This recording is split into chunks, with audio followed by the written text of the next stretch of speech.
వాళ్ళు చదువుకొని ఉద్యోగాలు ఇమ్మంటే ఉన్న ఉద్యోగాలు నేను ఇవ్వను అని చెప్పి ఆ రోజు ముఖ్యమంత్రి కాకముందు మీరే కదా ప్రధానంగా చెప్పింది.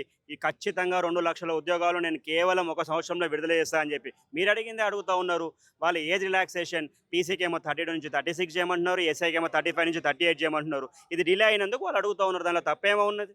అవన్నీ ఏం చేయకుండా నేను ఎట్లనే మొండి వైఖరితో ముందుకు పోతామంటే వీళ్ళకి ఉద్యోగాలు రావడం దేవుడికి నాయన ఉద్యోగం పోతుంది వీళ్ళ వల్ల.